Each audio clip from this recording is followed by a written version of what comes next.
ఏటా వర్షాకాలం వచ్చిందంటే చాలు అడవి మొత్తం పచ్చదనం పరుచుకుంటుంది. అలాంటి అడవిలో ఉండే ఎత్తైన కొండలపై నుండి వర్షపు నీరు జాలువారుతుంటే ఆ చుట్టూ ఉన్న ప్రాంతం అంతా ఆహ్లాదంగా మారిపోతుంది. వర్షాకాలం మొదలవడంతో ఆ జలపాతాలు వయ్యారాలతో పర్యాటకులను ఆకర్షిస్తున్నాయి. ఎందుకంటే పచ్చదనంతో పాటు ఎత్తైన కొండల నడుమ ఉండే జలపాతాలని ఒక్కసారైనా వీక్షించాలని ఖచ్చితంగా అనిపిస్తుంది.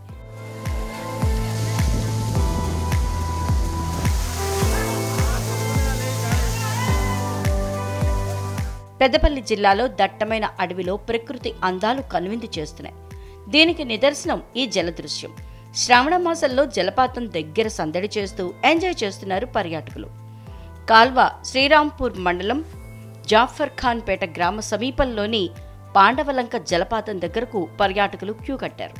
వర్షాలకు గట్టుపై నుంచి నీరొస్తోంది. సందర్శకులను ఈ దృశ్యం ఆకట్టుకుంటోంది.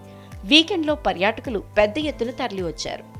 పాండవులు వనవాసం చేసినప్పుడు ఈ ప్రాంతంలో కొద్ది రోజులు గడిపారట. అందుకే ఈ ప్రాంతానికి ఆ పేరొచ్చిందని నానుడి. ఏటా శ్రావణమాసం వర్షాకాలం నేపథ్యంలో ఈ ప్రాంతంలో గట్టుపై నుండి నీరు రావటంతో ఈ సుందర దృశ్యాన్ని తిలకించేందుకు పర్యాటకులు క్యూ కడతారు. అయితే ఈ ప్రాంతానికి సరైన రోడ్డు రవాణా సదుపాయం లేకపోవడంతో పర్యాటకులు ఇబ్బందులు పడుతున్నారు. రోడ్డు వేయాలని కోరుతున్నారు.